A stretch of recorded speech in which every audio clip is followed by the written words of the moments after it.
આ ભાગવત જે કથા તમે શ્રવણ કરવા જઈ રહ્યા છો એ છે શું? એનું સામર્થ્ય શું છે? શું આપણે તારીખ નક્કી કરી, પંડાલ બાંધ્યો એટલે કથા આવી જાય, ભાગવત બેસી જાય અને સાંભળવા આવ્યા અને સાંભળીને નીકળી ગયા, એટલા પૂરતું જ ભાગવત છે? આનું મહાત્મ્ય શું? આને સાંભળવાનો અર્થ શું? એનું ફળ શું? એમ તો ભાગવતમાં 5 ફળ આપ્યા. ભાગવત શ્રવણ કરશો તો આ 5 ફળ મળશે. પહેલું ફળ કયું?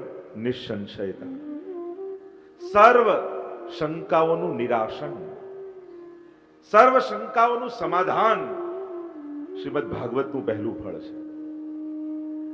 અને એટલે જ મેં ગઈકાલે કહ્યું, આ શંકાથી સમાધાન સુધીની યાત્રા છે, શ્રાપથી સમર્પણ સુધીની યાત્રા છે. પરીક્ષિત મહારાજને શ્રાપ લાગ્યો અને આપણે બધા સાંભળીએ પણ છે કે પરીક્ષિતને શ્રાપ લાગ્યો. અરે પરીક્ષિતને તો એક ઋષિનો શ્રાપ લાગ્યો, આપણને તો જેટલા મળે એટલા શ્રાપ આપતા જાય છે. એટલે ક્યાંક એમના કરતા આપણને ભાગવતની વધારે આવશ્યકતા છે. જીવનમાં ભેગા આશીર્વાદ કરાય, શ્રાપ ભેગા ન કરાય. પણ આ શ્રાપમાંથી સમર્પણ સુધીની યાત્રા છે. અને એક શ્રાપ તો બધાને છે જ કે 7મા દિવસે મૃત્યુ. રવિથી સોમમાં જ બધાનું મૃત્યુ થવાનું છે. 8મો દિવસ કોઈને મળ્યો નથી. મૃત્યુને મારી નથી શકાતું, મૃત્યુને કેવલ સુધારી શકાય છે. તમારા લગ્નના વરઘોડામાં કેટલા લોકો હતા એ તમારી સફળતાનું પ્રતીક નથી, પણ તમારી સ્મશાન યાત્રા સમયે કેટલું ગામ ઉમટ્યું હતું એ તમારી સફળતા જીવનની બતાવે છે. જ્યારે માણસ પોતે હયાત ન હોય, એની શરમ કોઈને ન નડવાની હોય અને લાગણી વશ બધા ભેગા થઈ જાય, ત્યારે માનજો કે આ મરીને નથી ગયો, આ જીવીને ગયો છે. આ જીવનની પ્રેરણા આપીને ગયો છે. અને એ કાર્ય, એ પ્રેરણા આપણને ભાગવત આપે છે. આપણે મરીને નથી જવું, આપણે તો જીવનનો ઓડકાર લઈને જવું છે. કારણ કે જીવવું એ કેવલ કોઈ શરીરની અંદર રહેવું એ જ જીવન નથી. કોઈની પ્રેરણામાં જીવવું એ પણ જીવન છે, કોઈની યાદમાં જીવવું એ પણ જીવન છે, કોઈના સંસ્મરણોમાં જીવવું એ પણ જીવન છે. કેટલા મહાપુરુષો 500, 400, 1000 વર્ષ થઈ ગયા, ભૂતલ પર દેહથી નથી, પણ લાખો લોકોના મનમાં શ્રદ્ધા બનીને જીવી રહ્યા છે. એમના એક એક વચન એમના જીવનની પ્રેરણા બનીને જીવી રહ્યા છે. તો શું આપણે એમ કહીશું કે નથી રહ્યા? ના, હતા ત્યારે તો એક દેહમાં હતા, નથી ત્યારે લાખો દેહમાં વિચારધારા બનીને જીવી રહ્યા છે. અને એટલા માટે જ્યારે કોઈ વ્યક્તિ મટી અને લોકોની પ્રેરણા બની જતો હોય છે ને, ત્યારે એ અમર બની જતો હોય છે. પરીક્ષિત મહારાજ નિમિત્ત બન્યા ભાગવત માટે, અને નિમિત્ત બની કરોડો લોકોના ઉદ્ધારનો માર્ગ પ્રશસ્ત કરીને ગયા. શ્રીમદ ભાગવતનું મહાત્મ્ય પદ્મ પુરાણમાં વર્ણન કરવામાં આવ્યું. સીધા વિષય પર જાઉં. મંગલાચરણ કર્યું છે વ્યાસજી. આપણે ત્યાં ક્રમ છે, કોઈ પણ શાસ્ત્ર શરૂ થાય તો પહેલા મંગલાચરણ આવે. મંગલ આચરણ, મંગલ ઉચ્ચારણ, મંગલ વિચાર. એટલે કે કોઈ પણ શરૂઆત તમે કરો તો ભગવાનનું નામ લઈને શરૂ કરો. અને ઉત્તમ શરૂઆત એ સફળતાનું દ્યોતક હોય છે. અને સાદી ભાષામાં સમજાવું તો શર્ટનું પહેલું બટન બરાબર લાગે ને તો બાકી બધા બટન આપમેળે બરાબર લાગી જાય. પણ જો પહેલું જ ખોટું લાગે ને તો બધા જ ખોટા લાગે. જેની શરૂઆત જ ખોટી હોય એને પછી સદાય સંઘર્ષ રહે. કોઈ પણ શુભ કાર્ય, દિવસની પણ શરૂઆત કરો ને તો સૌથી પહેલા પ્રભુના દર્શન કરે. જે એમ તો કહેવાય કે બધે ભગવાન જોવા, બધે તો જોઈ શકતા નથી, પણ એટલું તો નક્કી કરાય ને કે સવારે ઉઠીશ એટલે પહેલા ઠાકોરજીના ચિત્રના દર્શન કરીશ. રોજ હવેલીએ નિત્ય ક્રમથી દર્શન કરવા જઈશ. એમ કે અહર્નિશ ભગવત નામ લેવું. હવે 24 કલાક તો લઈ શકતા નથી, પણ એટલો સંકલ્પ તો કરાય ને કે દિવસમાં પહેલો શબ્દ નીકળશે ને એ ભગવાનના નામનો કાઢીશ.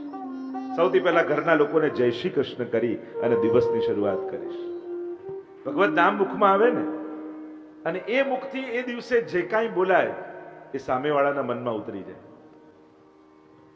આ ક્રમ. બધું જ ભોગ ધરીને લેવું ભગવાનને, એમ ક્રમ છે. બધું ભોગ નથી ધરી શકતા આપણે, પણ એટલો સંકલ્પ તો કરાય ને કે પહેલી વસ્તુ જે મોઢામાં મૂકીશ ને એ ભગવાનની પ્રસાદી મોઢામાં મૂકીશ. શરૂઆત ઉત્તમ કરો દિવસની. આજ આપણું જીવનનું મંગલાચરણ છે.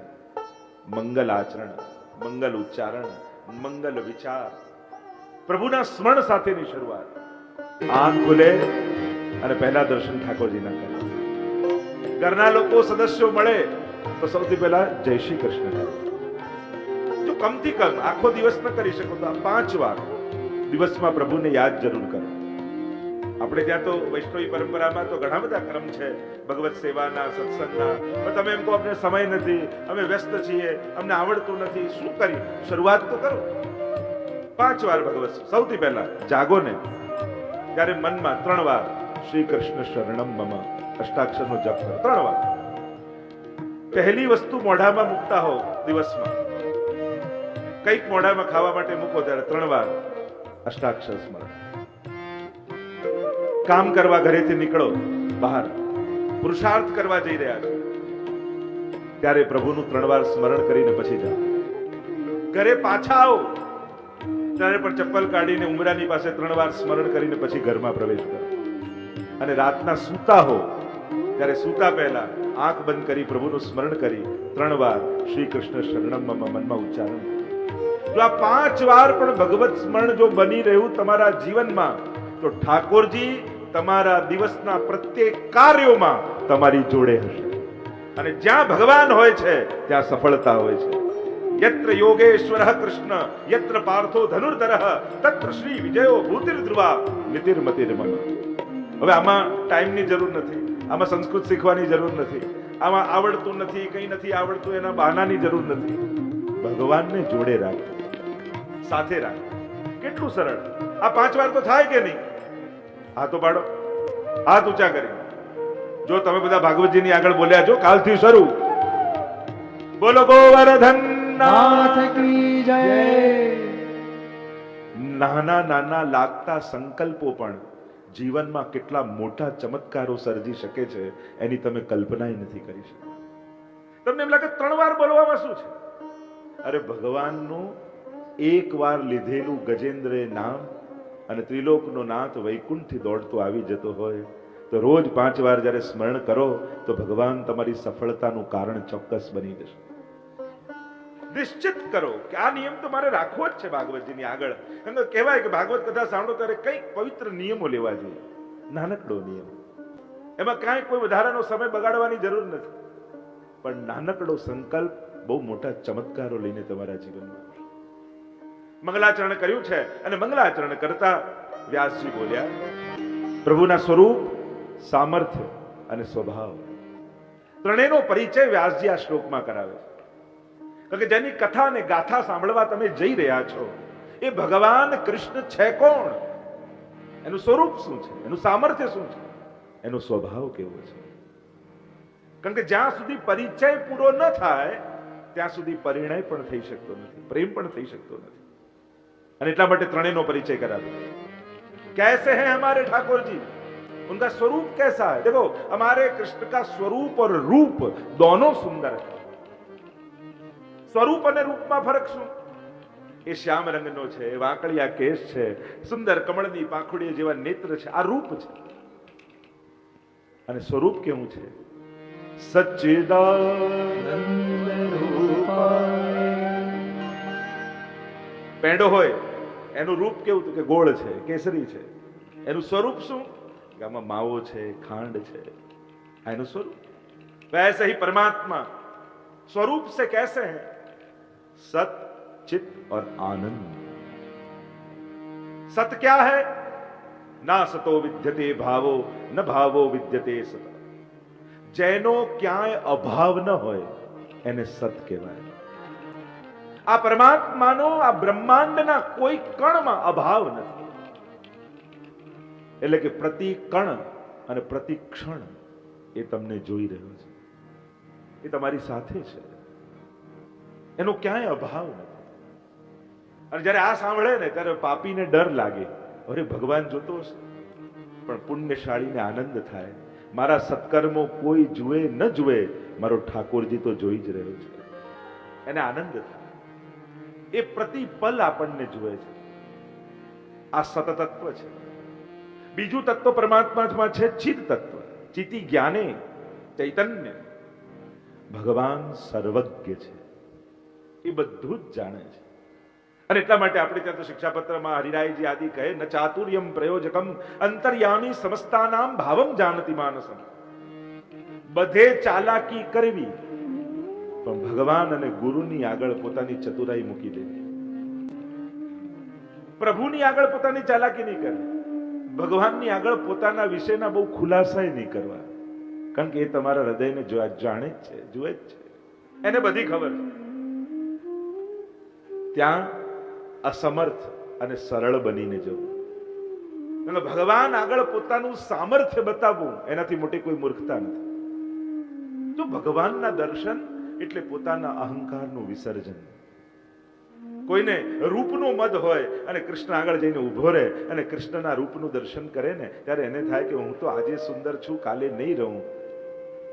મધુરાધિપતે અખિલમ મધુરમ કોઈ હોય તે મારો ઠાકોરજી જ છે. રૂપનો મદ ઓગળી જાય. કોઈને પોતાના ધનનું મદ હોય, એ ઠાકોરજી આગળ જઈને ઉભો રહે ને એના હૃદયમાં રહેલું કૌસ્તુભ મળીને જુએ, એને લાગે કે આની આગળ મારા ધનની શું કિંમત. કોઈને બળનું મદ હોય, પરમાત્માની આગળ દર્શન કરવા ઉભો રહે અને જુએ કે અરે જે ભ્રુકુટી વિલાસથી ત્રિલોકના સર્જન અને વિસર્જન કરી નાખવા સમર્થ છે, એની આગળ મારું સામર્થ્ય, મારી તાકાત શું કામ. ભગવાનનું દર્શન એટલે સ્વયંના અહંકારનું વિસર્જન. હું કાંઈ જ નથી એ ક્યારે સમજાય? જ્યારે ભગવાનના સામર્થ્યનું ભાન થાય. એ સર્વજ્ઞ છે, એ બધું જ જાણે છે, એનાથી કાંઈ છૂપું નથી, એ ચૈતન્ય છે. અને ત્રીજું તત્વ પરમાત્મામાં છે આનંદ. એક વસ્તુ યાદ રાખો, સુખ મેળવવું પડે છે અને આનંદ તો લઈને પેદા થયા છે. જમીને મળે એ સુખ, જમાડીને મળે એ આનંદ છે. લઈને મળે એ સુખ, આપીને મળે એ આનંદ છે. સુખ માટે લેવું પડે છે, આનંદ માટે વાંટવું પડે છે. આપણા ઘરે કોઈ વૈષ્ણવ મહેમાન બનીને આવ્યો હોય અને ખબર હોય કે જમવાનું ઓછું છે અને છતાં એને જમાડી દી, તમે ભૂખ્યા રહી જાઓ, છતાં એને જમતો જોઈ જમનાર કરતા પણ જમાડનારમાં જે પ્રગટે ને એને આનંદ કહેવાય. જમનારો સુખી થઈ રહ્યો છે, જમાડનારો આનંદિત થઈ રહ્યો છે.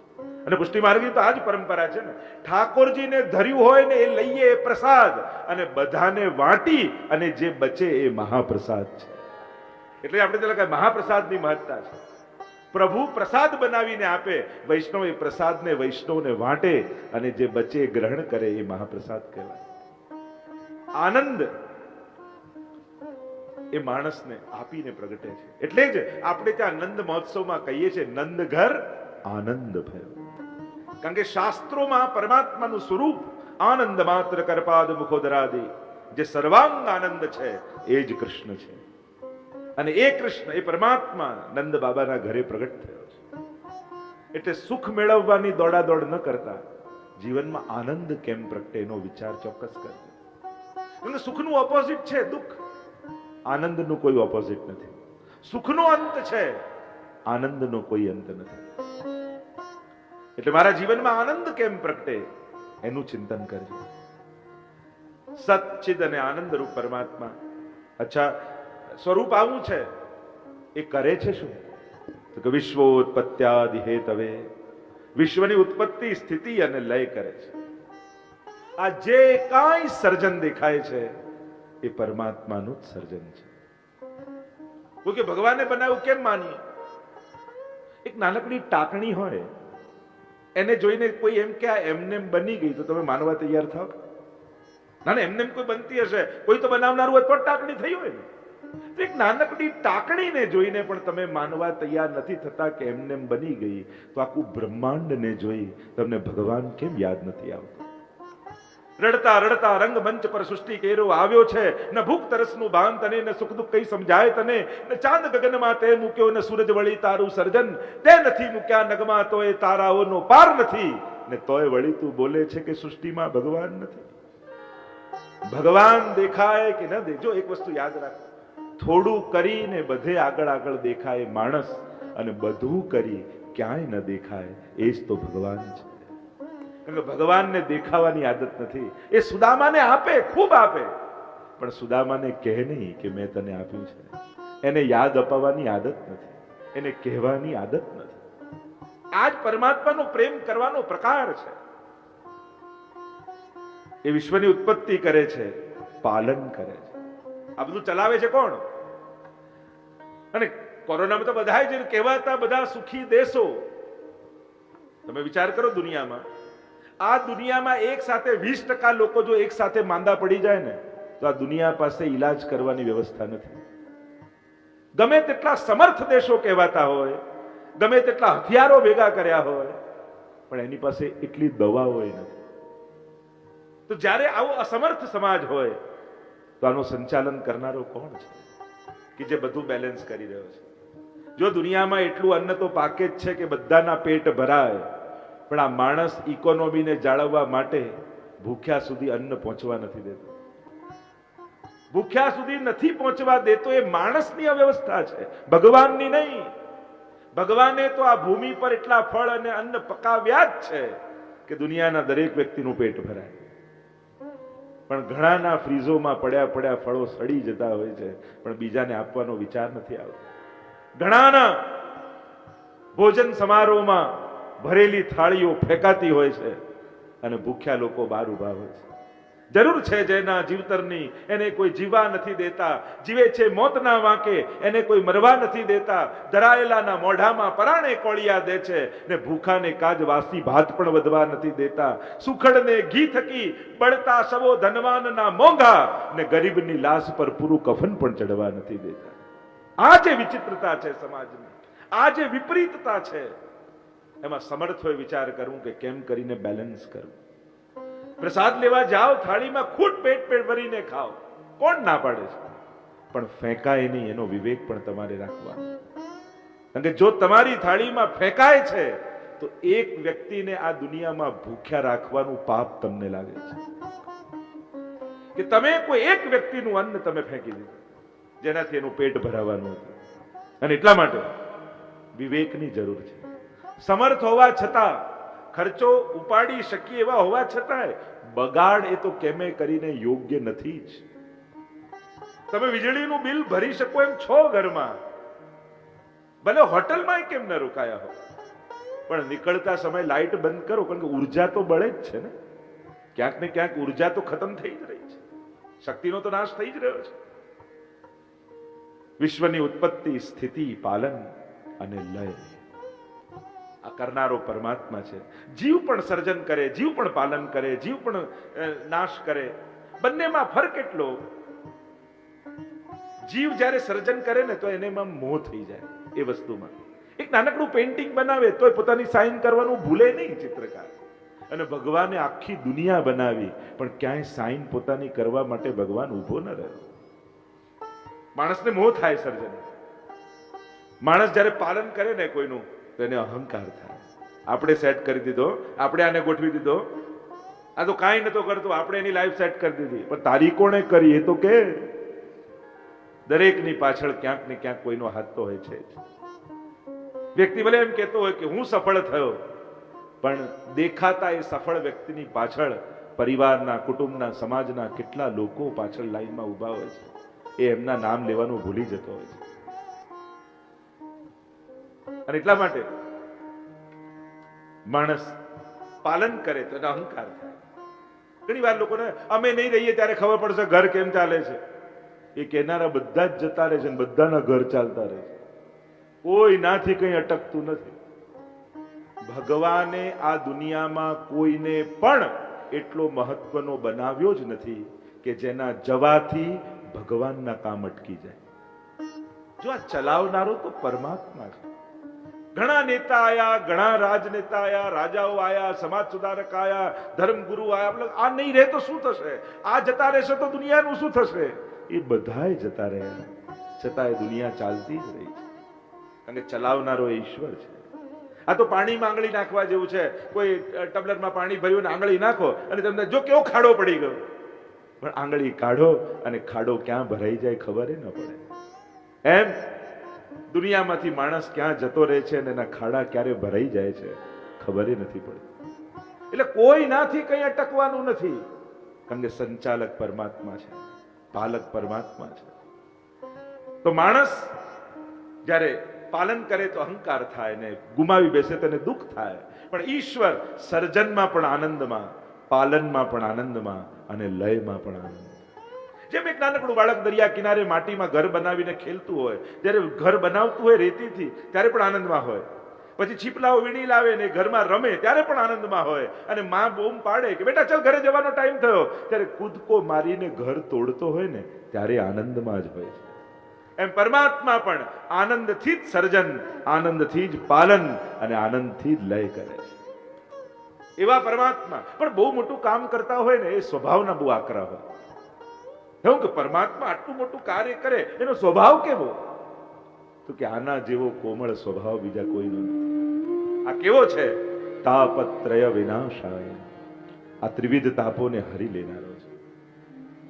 ભક્તોના ત્રણેય પ્રકારના દુઃખને દૂર કરનારો છે. પ્રણત ક્લેશ નાશાય ગોવિંદાય નમો નમઃ. આ ભક્તના ક્લેશને હરનારો છે. આદિ ભૌતિક, આધ્યાત્મિક અને આદિ દૈવિક ત્રણેય પ્રકારના તાપને હરનારા પરમાત્મા છે. પ્રભુનું નામ જ હરિ છે. જે પાપને હરે હરી, જે દુઃખને હરે હરી, જે તાપને હરે હરી. તાપત્રય કારણ કે પાપનું ફળ જ તાપ છે. આપણને આપણા સિવાય બીજું કોઈ દુઃખી કરી શકતું નથી. કારણ કે આપણા જીવનમાં આવતા દુઃખો, શાસ્ત્ર એમ કહે છે કે આપણે જ કર્મની કલમે આપણા ભાગ્યમાં લખ્યા છે.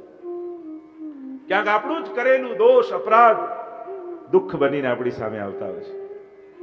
અને એટલા માટે જ્યારે જ્યારે દુઃખ જીવનમાં આવે ને ત્યારે થોડાક રાજી થવું, ચલો એક પાપ ગયું. અને જ્યારે જ્યારે સુખ જીવનમાં આવે ત્યારે થોડા દુઃખી થવું, અરે મારું એક પુણ્ય ગયું, લાવ નવું બાંધી લો. પુણ્યનું જ ફળ સુખ છે ને.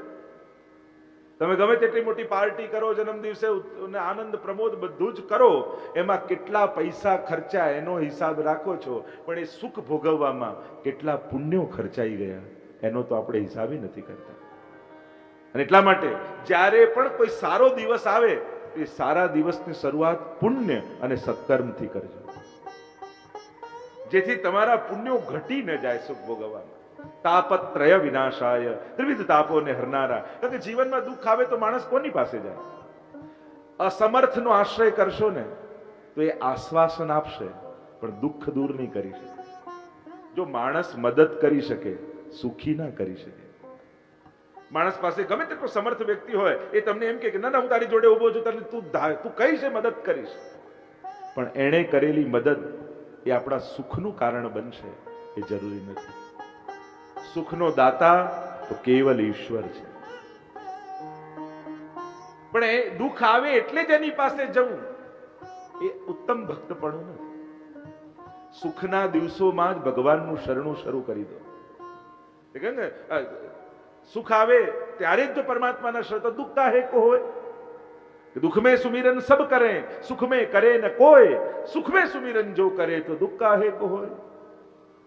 સારા દિવસો ચાલતા હોય ને ત્યારે વધારે સાવધાન રહેવું કે અત્યારે મારા બહુ સારા દિવસો છે. અને દુઃખમાં તો વ્યક્તિ પોતે સાવધાન હોય છે જ. સુખના દિવસોમાં આપણા હાથમાંથી સત્કર્મો, પુણ્યો ને ભક્તિ સરી ન જાય એની સાવધાની જરૂર રાખવી. દુઃખમાં તો જવાના છે. ઘણી વાર ઘણા હવેલીમાં દેખાતા બંધ થાય અને આપણે લાગે ક્યારેક મળે, કેમ હમણાં આજકાલ દેખાતા નથી, હમણાં ટાઈમ બહુ ખરાબ ચાલે છે નથી અવાતું, એટલે વધારે આવો, કારણ કે આના સિવાય તને દુઃખમાંથી કાઢવા કોઈ સમર્થ નથી. પ્રભુના શરણ સિવાય આપણા કર્મોમાંથી મુક્તિ બીજું કોઈ કરાવી શકતું નથી. એક ઠાકોરજી છે, એ ત્રિવિધ તાપોને હરી લેનારા છે. અને એટલા માટે દુઃખથી દૂર રહેવું હોય ને, સાવ સહેલો ઉપાય તમને બતાવું, જે ભાગવતે બતાવ્યો એના અંતિમ શ્લોકમાં.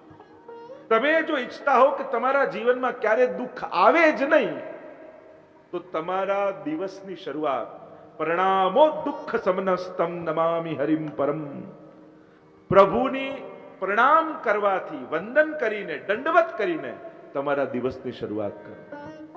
ભાગવત કહે છે પ્રભુને કરેલા પ્રણામ આપણા સમસ્ત દુઃખોની સમાપ્તિ માટે પૂરતા છે. પ્રણામો દુઃખ સમનસ્તમ નમામિ હરિમ પરમ, એમ છેલ્લે કહ્યું વંદન કરો. નવદા ભક્તિમાંની એક ભક્તિ છે વંદન. બીજું કાંઈ ન કરી શકો તો રોજ દંડવત કરીને પ્રભુની આગળથી જાઓ, વંદન કરીને જાઓ.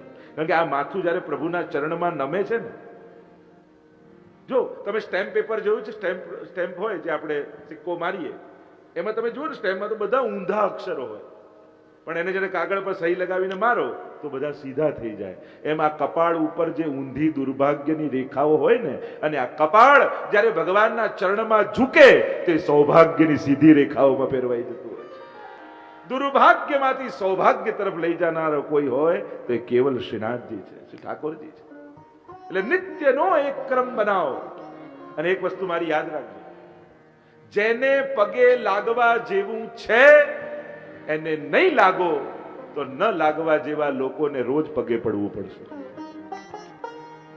અને એટલા માટે જેને વંદન કરવા જેવા છે એને કરો, જેને પગે લાગવા જેવું છે એને લાગો, જેથી તુચ્છ લોકોના પગે ન પડવું પડે, અસમર્થ લોકો આગળ કરગરવું ન પડે. એટલે પ્રભુ સર્વ સમર્થ હોય તતો નિશ્चित तताम रजे. महाप्रभु जी कहते हैं ये जगत में सर्व समर्थ कोई है तो वो केवल ठाकुर जी है. अल्पाश्रयो न कर्तव्य, कर्तव्यो महदाश्रय. हाँ, दुनियाમાં સાથ ઘણાનો લેવો પડે, લેવો જોઈએ. માર્ગદર્શન ઘણાનું લેવું પડે, લેવું જોઈએ. એમાં અહંકાર આડે ના આવજો, હું કોઈને ના પૂછું એમ ના હોય, અનુભવીને પૂછવું પડે. પણ આશ્રય ઠાકોરજીનો રાખો. મારા પ્રભુ જ કરનારા છે, મારા ઠાકોરજી જ આના હૃદયમાં પ્રવેશ કરશે અને મને કંઈક સૂચન કરશે, સંકેત કરશે, સલાહ આપશે. કરનારો મારો ઠાકોરજી છે. એટલે એટલા માટે ભાગવતજીના મંગલાચરણમાં પદ્મ પુરાણ અંતર્ગત મહાત્મ્યમાં કહ્યું, તાપત્રય વિનાશાય શ્રી કૃષ્ણાય વયમ નુમઃ. એવા શ્રી કૃષ્ણને, નુમ ધાતુ સ્તુતિના અર્થમાં છે, અમે સ્તુતિ કરીએ છીએ. એક અર્થ કર્યો, અમે વંદન કરીએ છીએ, અમે નમન કરીએ. પ્રભુનું કરેલું નમન સૌથી મોટો યજ્ઞ છે, સૌથી મોટું તપ છે, સૌથી મોટી સાધના છે. કાંઈ ન થાય, બે હાથ જોડીને માથું નમાવીને ઘરેથી ન નીકળી શકાય. તમારા ઘરની નિકટ હવેલી હોય તો તમે એટલો સંકલ્પ ન કરી શકો કે નિત્ય એક વાર પ્રભુની સન્મુખ જરૂર જઈને ઉભો રહીશ. આપણને જ્યારે દેખાય દેખાય, પણ એ મને જોઈ રહ્યો છે એવો ભાવ રાખીને પણ એની સામે ઉભા રહો. એની દ્રષ્ટિમાં સૌભાગ્ય છે. તમે જેના માટે આ ભાગાદોડ કરી રહ્યા છો ને, એનો સોર્સ તો ઈશ્વર જ છે. સુખ તો એના ચરણમાં છે, આનંદ તો એના ચરણમાં છે, લક્ષ્મી તો એના ચરણમાં છે. અને જ્યારે ત્યાં વંદના કરો છો અને પ્રભુના આશીર્વાદ પામીને જાઓ છો. જો મહાભારતના યુદ્ધમાં પાંડવો જીતશે એ નક્કી ક્યારે થયું? ભીષ્મ મર્યા ત્યારે, દ્રોણ મર્યા ત્યારે ના. જે ક્ષણે દ્વારિકામાં ભગવાને નક્કી કર્યું ને કે હું પાંડવોના પક્ષમાં રહીશ, એ જ ક્ષણે નક્કી થઈ ગયું કે હવે પાંડવો વિજયી થવાના છે. પ્રભુ તમારા પક્ષે હોય પછી તમને કોઈ હરાવી શકતું નથી. એવા શ્રી કૃષ્ણ, શ્રી કૃષ્ણ કહ્યું. શ્રી એટલે રાધા, શ્રી એટલે સ્વામિનીજી. એવા શ્રી કૃષ્ણને, રાધા કૃષ્ણને અમે નમન કરીએ છીએ. મને એના ચરણોમાં ધરી દેવું એ જ નમન છે.